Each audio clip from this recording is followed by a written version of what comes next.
Se você me pedisse, eu não daria de maneira alguma nenhum deles.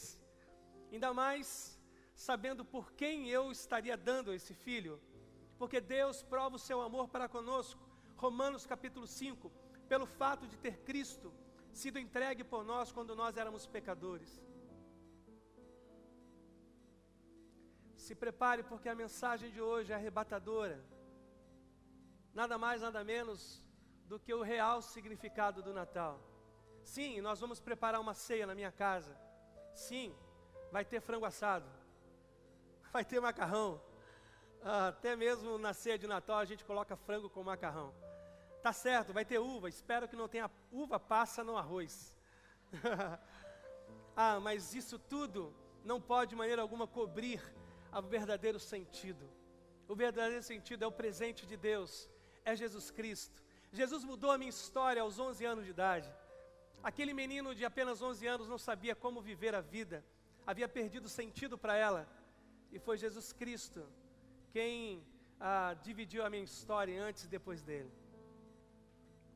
Hoje nós vamos conversar sobre ser e estar. Ser e estar são dois verbos parecidos, mas com significados muito, muito distantes. Às vezes nós estamos aqui nesta noite, mas nós não somos de fato desta celebração. Nosso coração está longe. Nossas preocupações arrebataram a nossa mente e nos levaram para a segunda, para a quinta, para o pagamento da sexta. Então nós podemos estar, mas não ser. Jesus, ele disse algo muito extraordinário que a Giovana me lembrou dentro do carro. Em João capítulo 17, Jesus, ele faz uma oração sacerdotal. Ele ora pelos discípulos. É uma oração de intercessão pelos seus seguidores. E ele disse: Pai, eles estão no mundo, mas eles não são do mundo. A impressão que se tem é de que Jesus tem esses dois verbos como completamente distintos. E isso é a parte positiva, de permanecermos vivendo neste mundo, comprarmos nos supermercados, trabalharmos em empresas, mas nós não pertencemos a esse sistema. Nós íamos na contramão dizendo: não, eu quero agradar o coração de Deus, eu vou lutar contra os meus vícios, eu vou lutar contra os meus preconceitos, eu vou lutar contra o meu orgulho, o meu egoísmo, para agradar o coração dEle. E lembre-se, Ele não te ama pelo que você deveria ser, porque eu e você nunca nos tornaremos aqui na terra o que deveríamos ser. Ele nos ama pelo que somos e está nos moldando dia a dia, conforme a imagem do seu Filho, ao caráter de Jesus. Nada mais, nada menos do que o Natal nos remete a essa verdade bíblica. Ser e estar. E eu vou mostrar isso para vocês no texto bíblico. Eu vou mostrar a partir de João capítulo 1. E eu queria que você viesse para esse texto comigo, do Evangelho de João. Lá no 1º capítulo, a partir do versículo 1, eu e você aprenderemos como João, o apóstolo, aquele que encostou sua cabeça no peito do mestre durante a ministração da ceia, a primeira que ele instituiu, como ele amorosamente consegue perceber um mestre cheio de graça e de verdade. Quais eram as impressões que João, o evangelista, teve de Jesus?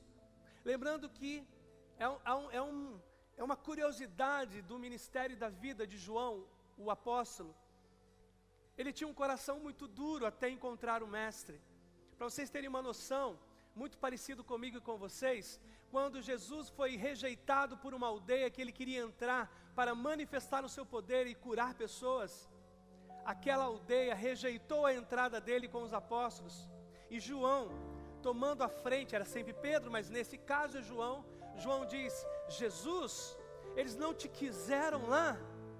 Ore agora, Jesus, e manda fogo descer do céu e queimar todo mundo. Olha o coração do apóstolo, que Jesus chamou para andar com ele. Aí Jesus disse: João, você ainda vai aprender qual é o meu coração. Eu vim para salvar, João, eu não vim para destruir.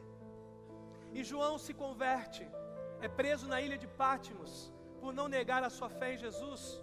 E alguns estudiosos dizem que ele morreu, possivelmente nesta prisão.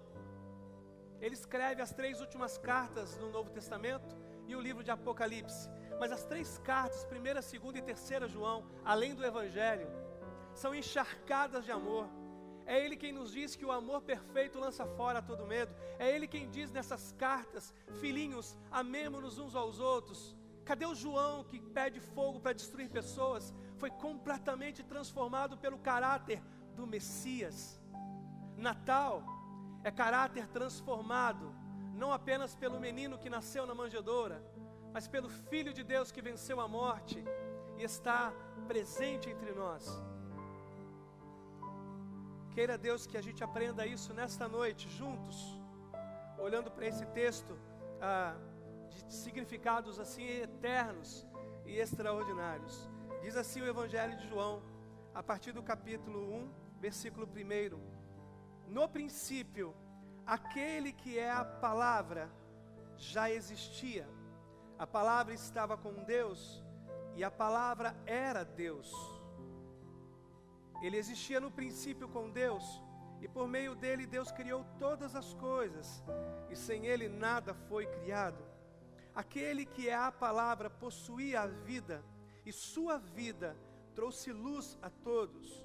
A luz brilha na escuridão, e a escuridão nunca conseguiu apagá-la.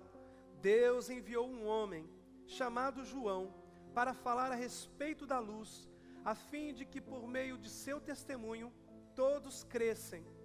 Ele não era a luz, mas veio para falar da luz.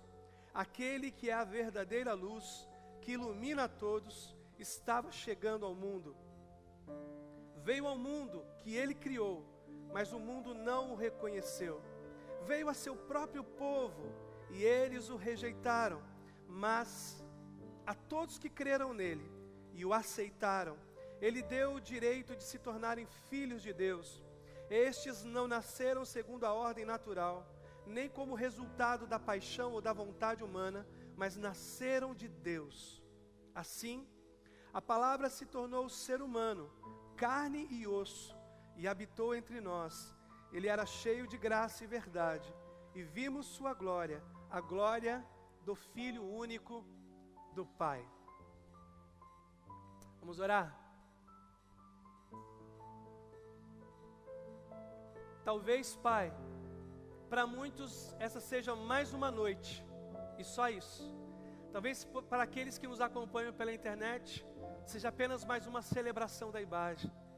Mas eu quero te pedir algo, Pai, que o Senhor nos visite, e que seja uma noite muito especial, de reconhecimento do Teu poder, da Tua presença, da Tua glória, da Tua graça, da Tua verdade.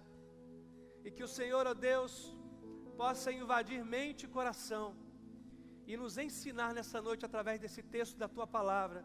Ah, Pai, nós amamos muito a Tua Palavra, que ela agora, ó Deus, caia em boa terra, e que ela produza frutos de mudança de vida, que sejamos, ó Deus, praticantes daquilo que ouviremos nessa noite, para a Tua única e exclusiva glória, em nome de Jesus, que todos digam amém. Amém. Faça sempre esta oração, depois de ler a palavra, porque não estamos lidando com um livro qualquer, estamos lidando com um livro espiritual, e cada vez que nós vamos à palavra com temor, com reverência e amor, nós compreendemos aquilo que Deus quer. O texto é extraordinário. Alguns acreditam que João, ele escreva completamente diferente dos outros evangelistas, Mateus, Marcos e Lucas, porque ele escolhe como se pincelasse cada uma das palavras do seu evangelho. E é evidente que João está tentando mostrar aos gregos, que tinham na filosofia a sua religiosidade, que o verbo, Jesus, ele se tornou homem e habitou entre os homens. Ele se tornou carne e salvou os homens. Diferente do que a mitologia grega propunha, João está tentando provar agora que Jesus é o próprio Deus. E isso é um escândalo para os gregos. E isso é uma aberração para os romanos. João então está escolhendo as palavras para nos apresentar em 2018 o Filho de Deus como essência do Natal. E essa perspectiva de ser e estar, ela é muito significativa nesse primeiro capítulo que nós acabamos de ler. Eu queria mostrar para vocês essas três perspectivas desse trecho que nós lemos. Primeiro, Deus não apenas decidiu estar entre nós, mas Ele agora decidiu se tornar um de nós.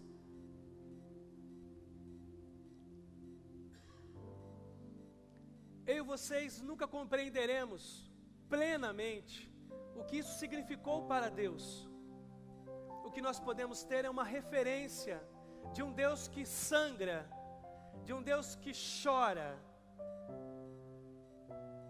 Talvez o maior mistério para mim é não ter podido testemunhar as lágrimas de Jesus. Que cena deve ter sido extraordinária. Deus chorou. Jesus sentiu fome. Jesus foi rejeitado. Se você, por um acaso, já foi rejeitado pela sua família, foi rejeitado por um grupo de amizade, talvez você tenha sido rejeitado na infância por seus pais, ou rejeitado pelo seu esposo, ou rejeitada pelo seu esposo. Talvez em algum momento da sua vida você tenha se sentido esquecido. Eu quero te dizer que Deus se tornou como um de nós para experimentar as nossas dores, para que nós agora, quando sofrêssemos, pudéssemos dizer a Ele: o Senhor sabe o que eu estou sentindo. Tivéssemos uma referência. Eu me lembro que no meu primeiro ministério, uma pessoa teve um carro roubado. Uma pessoa que era membro da igreja. Naquela noite, após o culto, ela foi até o estacionamento e o carro dela havia sido roubado. Então ela correu para dentro da igreja e disse: pastor, roubaram o meu carro. Eu disse: puxa, irmã, que tragédia. Mas é só isso que o senhor vai falar? Eu falei: que tragédia, nós vamos dar um jeito. Aquela irmã não conseguiu perceber uma identificação emocional com a dor que ela sentia, porque eu nunca tive carro roubado. Mas eis que o meu carro é roubado. Aí eu consegui entender o que era o sentimento de alguém que tem o carro roubado. Sentimento de angústia com raiva. Quem já teve o carro roubado aqui? Muita gente já teve o carro roubado. Não é um sentimento de raiva com surpresa. E aí eu entendi o que aquela irmã estava tentando me dizer. Não há nenhum sentimento que você possa enfrentar ruim, que Jesus não possa dizer: eu sei o que é isso. Diz lá em Hebreus capítulo 4 que ele foi tentado em todas as coisas, mas ele nunca pecou. Ele sabe o que é resistir à ira de uma afronta de alguém. Ele sabe o que é se manter pacífico diante da perseguição desumana. Ele sabe o que é ser traído, porque Pedro o traiu, Judas o traiu. Ele sabe o que é duvidarem do caráter, ou duvidarem de suas palavras, porque Tomé disse: eu não acredito que ele tenha ressuscitado, mesmo que ele tenha afirmado isso. Ele sabe o que é ser homem de dores. Ele sabe. No Antigo Testamento, o nosso Deus, Ele está entre os homens. Ele está no Jardim do Éden, está dentro da Arca do Dilúvio. Ele está com Abraão no Monte Moriá durante aquele pedido de prova de amor com o sacrifício de Isaac. Ele está com Sansão, quando ele arranca uma queixada de jumento e tenta ir para cima dos filisteus, cumprindo um propósito divino. Ele está no vale de Elá, com a funda de Davi, dirigindo a pedra até a testa de Golias, quando ele é concedido a vitória. Ele está dentro da cova dos leões, cumprindo o seu propósito de proteger Daniel. Ele está na fornalha de fogo ardente, com Sadraque, Mesaque e Abidnego.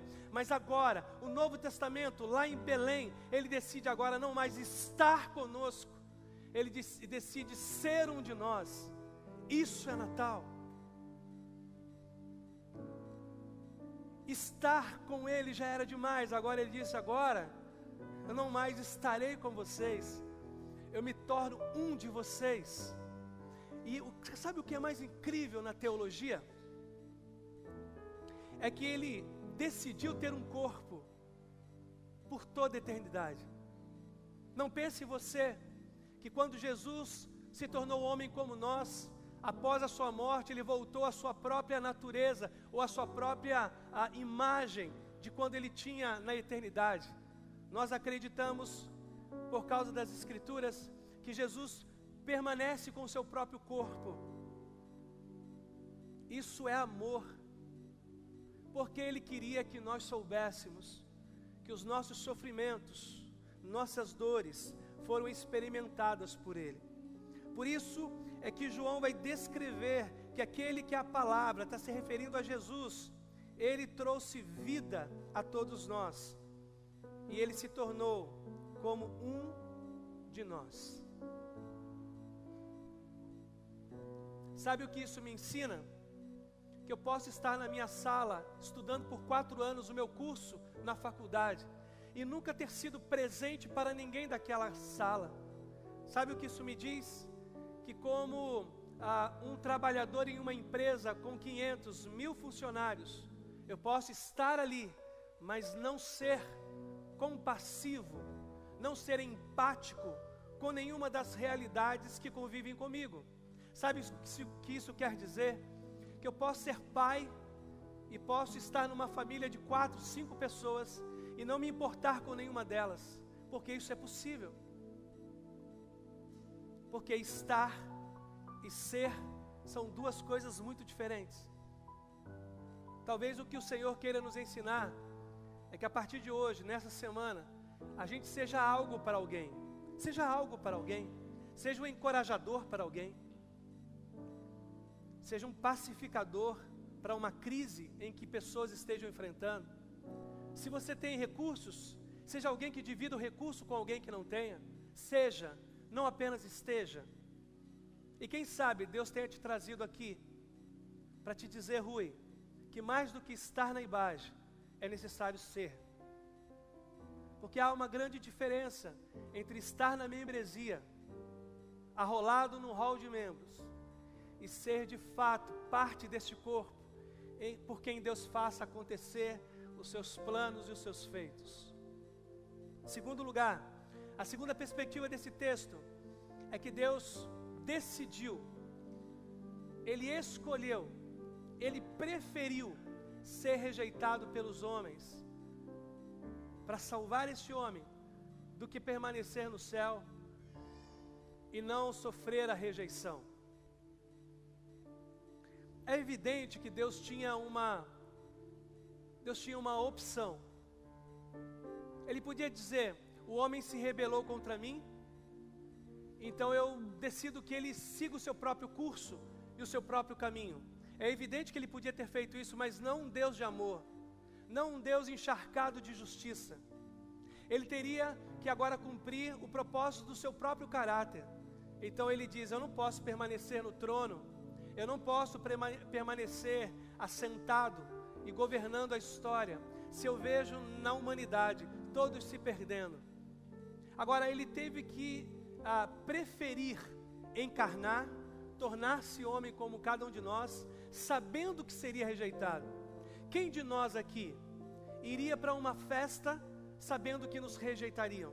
Quem de nós aqui iria optar por uma relação em que você já soubesse previamente que naquela relação você seria rejeitado em um determinado momento? Nenhum de nós faria isso. Mas Deus, na eternidade, sabendo que ao vir ao mundo seria crucificado e rejeitado pela humanidade, Ele preferiu, por amor a mim e por amor a você. Isso é Natal.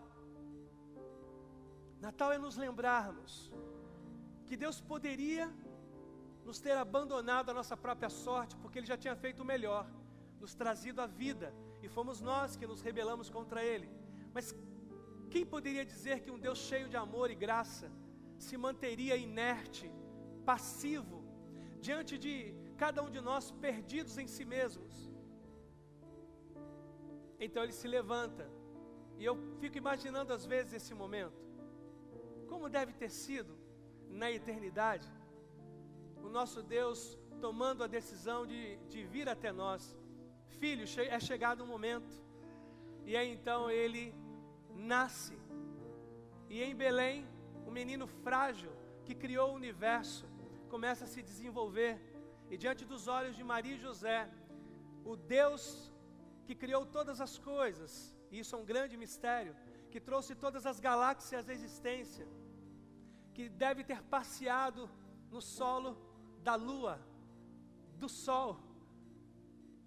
Ele agora é um frágil menino sendo amamentado por Maria. Daqui a pouco ele começa a andar e, como nós sabemos, começa a dar os primeiros passos e cai. Daqui a pouco ele começa a falar. Isso era um grande mistério para Maria, mas era Deus se tornando como cada um de nós, para viver a nossa vida, para que por meio de sua morte, nós pudéssemos experimentar a vida eterna. Ele preferiu ser cuspido, receber uma coroa em sua fronte. Ele preferiu ser chicoteado, ser traído, para não nos deixar perdidos, para nos salvar. Onde você encontrará um amor assim? Em que relação alguém fará isso por você? Nunca, jamais ser humano algum experimentará esse tipo de sentimento que Deus oferece gratuitamente, de graça para você e para mim, para você que nos assiste pela internet. Ele tinha a opção. Ele poderia ter matado todos quando estava sendo crucificado. Imagine que fosse dado a você todo o poder, todo, um poder ilimitado. E imagine que enquanto as pessoas estão chicoteando você, só com um pensamento você poderia tirar a vida de todos os exércitos de Roma. Mas sabe o que ele faz? Ele não usa o seu poder para fazer isso porque ele ama. E por amor a cada um de nós, ele aceita toda a chicotada. A blasfêmia de colocarem uma coroa e fixarem ela na cabeça de Jesus com uma cana. As pessoas cospem nele, gritam palavras de blasfêmia. Ele preferiu ser rejeitado a nos ver perdidos. Como eu sou grato a Ele por isso. Como eu sou grato. Ele precisa fazer mais alguma coisa para mim? Não. Ele precisa provar o seu amor por mim? Não, já provou. Ele preferiu ser rejeitado. Ele preferiu estar num momento de completa blasfêmia e horror e maldição para ser o nosso Salvador. Terceira e última perspectiva desse texto, que eu acho extraordinário, é que Deus optou por transbordar ao invés de reter. No versículos 10, 11 e 12, fala sobre a rejeição de Jesus. O Criador foi rejeitado pela criatura, mas existem aqueles, dentre os que rejeitaram Jesus, que se renderam a Ele, que creram nele, que o abraçaram como o Filho de Deus, que tem nele depositado toda a sua confiança e esperança. Aqueles que olham para Ele não como o Cristo derrotado, mas como o Deus que venceu a morte. E lá no versículo 14, que eu acho extraordinário, João diz que Ele era cheio de graça, cheio de verdade. Se você tem uma caneta, sublinha a palavra cheio e puxa uma setinha, só se for a sua Bíblia, hein? Não faça isso na Bíblia dos outros. Se for a sua, você grifa assim, cheia, no versículo 14, e puxa uma setinha do lado e escreva assim: é o mesmo que copo transbordante, porque é isso que a palavra grega significa, cheia. Não é cheia, por exemplo, como você coloca até a borda, é um cheio de não parar, de transbordar. Quando João olha para ele, o vê como alguém que a graça transborda, alguém que não é capaz de dominar o que é dado sobre sua vida. Por isso Jesus anda pelas ruas e as pessoas tocam nele e são curadas, porque transborda virtude de si. Por isso um cego Bartimeu na estrada de Jericó grita: Jesus, filho de Davi, tem misericórdia de mim. E ele para e ele atende. É porque ele resolveu transbordar. Ele resolveu permitir que de si, bênçãos sem limite possam alcançar outros. Quanto tempo faz que você não é bênção para ninguém? Quanto tempo faz que não transborda de sua vida nenhuma virtude? Procuram em você tolerância e não encontram. Procuram em você o perdão e não encontram. Quanto tempo faz que as pessoas esbarram em você, tocam em você e não sai virtude? O Filho de Deus nos ensina que Natal é noite de transbordarmos. Muitos reunirão familiares com os quais têm problemas de relacionamento. Olharão os olhos uns dos outros, comerão a ceia e permitirão que não saia nenhuma bênção de suas vidas. Eu me nego a existir de uma outra forma que não a de Jesus. Eu me nego a ser alguém que retém a graça de Deus para mim mesmo, quando tantos anseiam por uma palavra de encorajamento, por uma palavra de conforto. Você precisa se negar nessa noite a viver assim, só para si. Tudo que Deus derrama é só para você. E nós somos capazes de viver assim, mesmo depois de ter experimentado a salvação em Cristo. Natal é o presente de Deus compartilhado com outros. Eu participei da minha confraternização de PG, nossos pequenos grupos aqui da IBAGE. E uma irmã chamada Maria Amélia, ela fez uma dinâmica. E ela deu um presente e foi entregando para uma determinada pessoa. Começou por um e disse: agora você tem que escolher a pessoa que você acha mais gentil e entregar esse presente. Então o presente foi entregue para a pessoa mais gentil. E quando essa pessoa mais gentil achava que o presente era dela, ela dizia: agora você tem que escolher alguém aqui que você acha muito alegre e entregue esse presente. E assim ela foi fazendo, até o último. Quando o último recebeu a notícia dela de que esse presente é seu, mas você precisa dividir com todos. Estava cheio de bombom, de bis. E aquilo me remeteu exatamente a essa parte do sermão. Deus nos tem dado um presente que é o Filho dele. E a gente não o compartilha com ninguém. Essa é uma semana para você tornar Jesus conhecido através da sua vida, na vida dos seus funcionários, na vida dos seus colegas da faculdade, na vida dos seus amigos da empresa, na vida dos seus vizinhos da direita e da esquerda, de cima e de baixo no prédio. Essa é uma semana para a gente entender que o presente precisa ser aberto e os bombons precisam ser compartilhados, porque quando João viu Jesus, o viu transbordante, e assim que seus seguidores devem ser também, transbordando graça e verdade. Você pode estar, mas não ser. Eu posso estar, pastor, cheio da graça de Deus, mas não ser transbordante? Sim.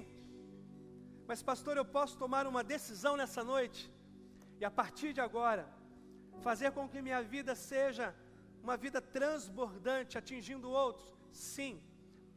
A Priscila disse pela manhã que a IBAGE foi até São Tomé e Príncipe na África.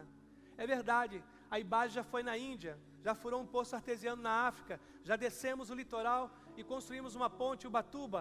Nós podemos ser, mesmo estando em lugares onde nós não conseguimos ir fisicamente, porque esse é o poder do amor. A minha pergunta para você nesta noite é: você continuará a estar na religião sem ser de fato filho de Deus? Você prefere estar da maneira como está, quando tem a oportunidade, a possibilidade de ser feliz, de ser tocado por Deus? Isso é o que cabe a você. Quanto a mim, eu tomei uma decisão. Eu quero ser como Jesus, acolhendo e amando pessoas para transformar vidas e relacionamentos. Quero ser como Ele. Quero que a minha vida seja tanto um presente para os outros, quanto a vida dele foi um presente para mim. Se você concorda comigo, então vamos colocar em pé e vamos cantar essa canção, a última desta noite, a última dessa celebração para Deus. E nós diremos que muitos acreditam que o Natal, ele é apenas um mito, uma lenda, que Jesus é apenas uma historinha, mas nós cantaremos que ele se tornou a razão da nossa existência, nos movemos e existimos por causa dele. Vamos cantar isso? Nas estrelas eu vejo a sua mão, e no vento eu ouço a sua voz. Quantos aqui já tiveram uma experiência com Jesus Cristo? Levantem a mão para que todos vejam. Amém? Imagina você agora ter essa verdade. Como assim? Experiência com Jesus. Em algum momento, Jesus falou com eles. Eles perceberam a presença de Jesus. Se você está aqui nessa noite e você não pôde levantar a sua mão, porque talvez você ainda não tenha tido uma experiência, eu quero desafiar você. Você pode ter. Nós não somos diferentes de você. Você só precisa desejá-lo. Então, enquanto cantamos, diga isso com a sua alma. Jesus, eu te quero também na minha vida. E ele vai estar, para a glória dele. Vamos cantar.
São 19 horas e 26 minutos e a gente está terminando a celebração.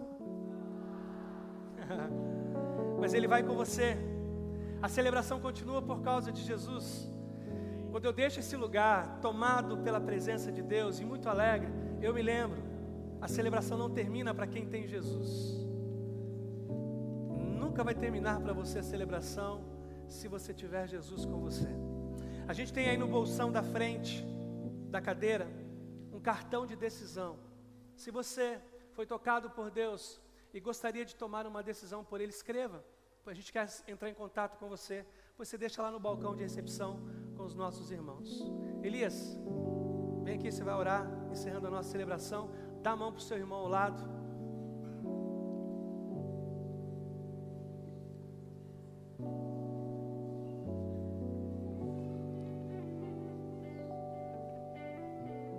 O que eu desejo, uma semana cheia da graça dEle e do poder dEle sobre sua vida.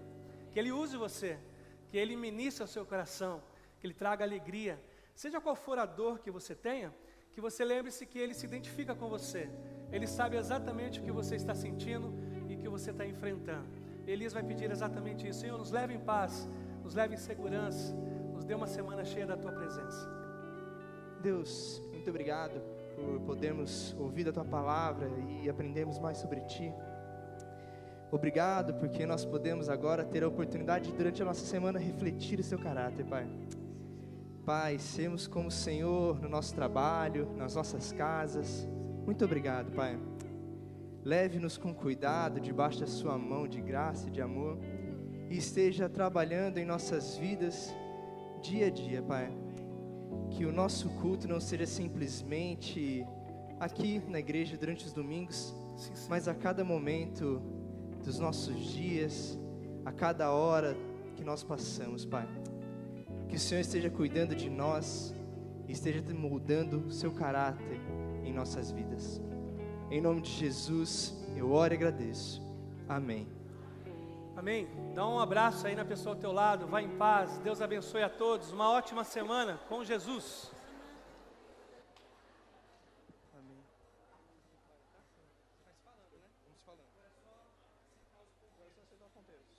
Você vai estar sábado aqui, não? Sábado vou.